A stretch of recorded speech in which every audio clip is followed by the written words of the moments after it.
بسم الله والصلاة والسلام على رسول الله صلى الله عليه وسلم. السلام عليكم ورحمة الله وبركاته. ردت هذا بخبر جمتو تماتين نصرة بقنا قاعد نفسنا أنا أدوه سننجا قرماتي خنيات دبل مدف دتك سنجلنا دتك سنكبني سننجا ركتي دونات قرانين سنباسيس دونات يكان بومبلينو جاني بيه خنيات أفهم بيه خنياتي يجودا bishaan bu'aa isaa bu'aa osoo hin taane danfaa osoo hin taane bu'aa isaa mara ittiin sanbooda haliibaa fi sukkara haliiba malaqaa lama sukkara malaqaa tokko itti godhee sanbooda aksitti kunoo akka isin agartan kanatti isaanitti naqannee qopheeffannee subscribe like share gootanii maatii keenya dabalamuu hin dagatinadha akka namoonni dabra gee namni hundinuu irraa baratu hammatti goone bakkum boodirjaan sanbooda ammallee wanta dabaluu jira noorda faasiniinja haga xumura fiidiyoo keenyaatti akka hordoftan abdii sinirraa qaba insha Allah na wajjin turaa isininja hordoftaa fi kabajamtoota maatiin Nasraa kaameeraa malaqaa tokko itti goona akkasum sanbooda kaameeraa malaqaa tokko itti goone soogidda xiqqishoo isaanii agartan jeeyyaadha kun malaqaa irratti haga sanatti goona baay'ee tokkotti hin goone jechuudha ani garuu ajiina waan ajjanadheef waan hedduutti fayyadamuu deemu biibzaa fi doonatar hojjechuu deema saniif baay'ee fadha isinin ja'a waan biraalletti godhachuu dandeessan isinillee sanbooda akkanatti gartan kun daqiiqaa kubbaayyaa takkatti naqee maasillee deebi'ee kubbaayyaa lama itti godhadhee ni agartan jeeyyaadha sanbooda waliin garagalchee akka inni wal fudhatu waliin laaqee malaqaadhaan akka isaan agartan kanatti waliin garagalchaa jiranii agartan jeeyyaadha takka tas nama jaadugaa baay'ee takka mi'aawaa waan ta'eef hojjedhaa laalaa isinin ja'a wanni hundinuu eege dalaganii irra gahan malee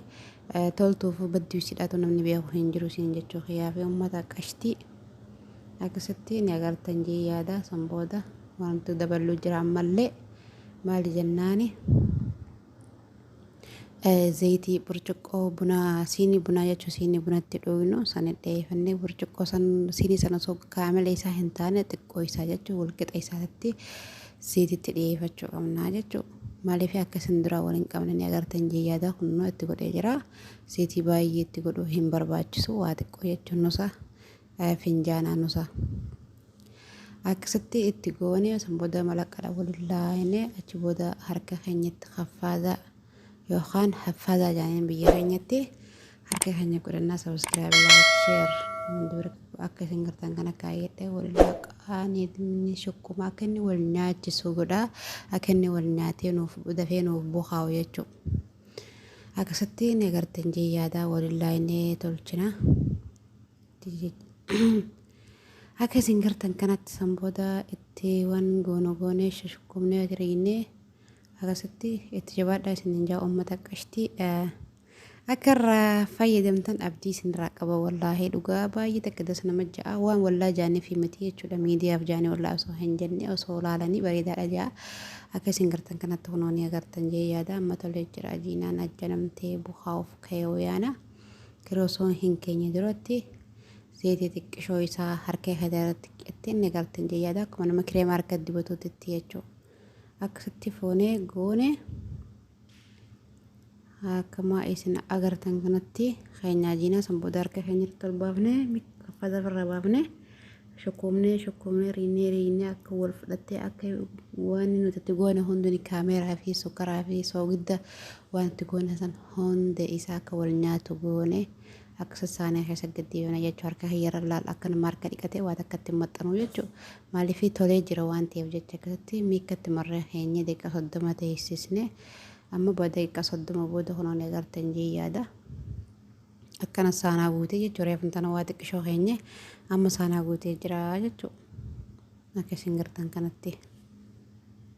sanbooda akkasitti saanatti irraa kunnee saanaa yookaan xaawulaa qulqulluu isaa irra dheeffannaa jechuudha. Akkasiin gartan kanatti xaawulaa yookaan saanaa irratti dambaxifannee mummurannu keessatti dhiyeeffannee akkasiin gartan kanatti xiqqishoo isii facaa isaa gubbaarra firfirsinaa jechuudha akka isin saanatti isin jalaa maxxanne yookaan wanti xaawulatti si jalaan maxxannee jechuudha akkasitti anammaa harka kiyyaan namni kaameraa naa qabu jiru harka tokkoon isinii waraabaa jira dhugaa rabbi baay'ee ulfaata. Alaa kulli yaaliin amma akkana baxxisee jira. Kanan booda qadaaddii wayii waan ulleelee adda addaatiin fiddee akka mana gargee kanarra geergee jechuudha akka tolchee jira jechuudha. Kana booda qadaaddii yookiin ulleelee adda addaa nagartan jeeyaada ulleesanii mummurree akka inni nuuf walqixxaatee akka inni yaani achiin muraasiin muraan taane walqixanootuuf jecha jechuudha. Akkanan murree nagartan jeeyaada akka walqixan maashaallah tabaaraka rahmaan akka muramee ammallee deebi'ee itti dabalee muruu qaba muree akkasii muree hundee isaa gayaa waliin geehee sanbooda walumaan tiyaana noordafaa isiniin jaa akkasitti ullee bishaanii yookaan koddaa bishaanii jechuudha. Saniin keessa isaa mummurraa akkasii keessa fuunaa jechuudha. Keessa isaa fuunee keessa murree fuunee hundee isaa keessa akka isin gartan kanatti subscribe like share comment hin dagatinaa irra deddeebi'aa mallee isiniin jaa. Akkasitti achiin booda ni gartanii ulleelee qadaaddilee adda addaa garsiisee jira akkatti itti muranii fi hundee isaa xumuree jira amman tanaanii. Akka viidiyoo isinitti dhaadheeree isiniif gabaabsee isinii godhaa jira amma zayitii saanaa isaa qulqulluu ta'etti dhiyeeffannaa jechuudha. Zayitiin agartan jee yaada qulqulluu isaa kana dhiyeeffannee maalitti godhuu qabna zayitii isaa finnee itti neeyinaa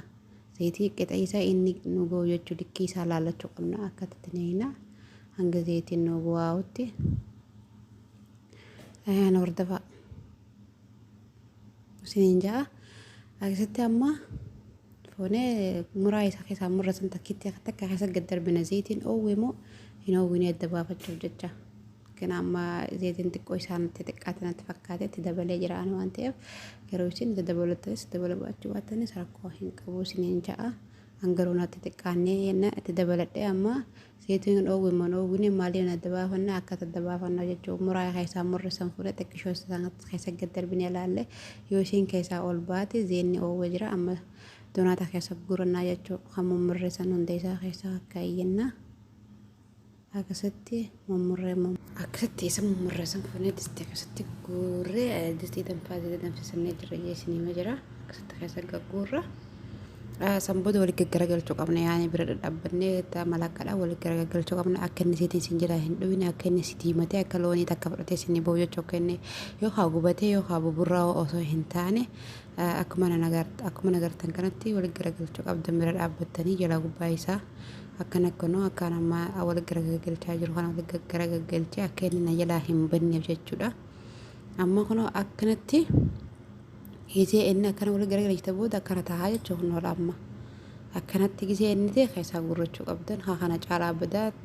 yookaan inni hadhaawaa isin jala akkana keessaa baafachuu qabdan jechuun shaqlii bareeduu tana fudhatee jechuudha. Aksi keessaa gurra kun amma akaraati kana booda nootillaa dhiyeeffannaa isaaniidhatti foonee keessa gaggeenya akka isin gartan kanatti keessa gaggeenye akkanatti foonee xiqqishoo keessa teessisni keessa baafna osoo inni oowwaa godhuu qabdan akkuma zita keessa baaftaniin godhuu qabdan laa akkatti maddas nama jiru ammallee itti aanullee akkasuma goona hundee isaatu akkasuma goona nootilluma tokkochuma sanirra goona sanbooda suupermaarkeetii argattan nootillaa jettan suupermaarkeetii guutuudha jechuudha. Itoophiyaallee dhufee jira amma duraan hin jiru amma ni jira. Argee jira anillee intarneetuma gubbaarratti argee jira akka inni Itoophiyaas jiru dandeessan godhachuu jechuudha. Waanuma mana jiru irraa jechuudha waanuma mana keessan keessa jiru irraa haa godhattan waan alarraa barbaadanii miniidoollee mana keessaan dhabamu sukkarillee mana keessaan dhabamu kaameraallee mana keessaan dhabamu bishaanillee namoonni bakkayyuu namaa dhugaa. Waan hundinuu waanuma namni mana keessa fayyadamu kun akkanatti amma akkana nootolee das ja'a iddoo takka mi'aa walaalaa jarri baay'ee isinii yoo ta'e komentii keessan jira komentii jalatti yaada keessan kannachuun dadhabna amma kun akkatti yoon fudhachaa jirti nagartan jee yaada mufrattee jirti kunoo akkasi kunoo maashaallah iddoo mi'aawaa jettee jirti okay Aksitan illee fuudhee ilaaluudhaaf kunoo nagartan jee yaada jallisaa bareedaa kanaa gubbaa isaa akkanaa shaqla addaaffatee jira. Wallaahi hedduu takka das nama ja'a waan addaatiin illee nyaadhee kun alaaka guddaa kana kutadhee isin garsiisaa jira. Akkasii isiniin jaa hordoftoota fi kabajamtoota maatii hiyyataa tan hundee keessanuu galatoomaa waan hordoftanii hagammaan hojii turtaniif baay'ee takka hedduu isin jaaladha. Baay baay isiniin jaa. Jajna jajjabeessaadha. Anillee koommentii jedhattillee yaada akka nadhaa waan isin hojjechuu barbaadu qabaatu.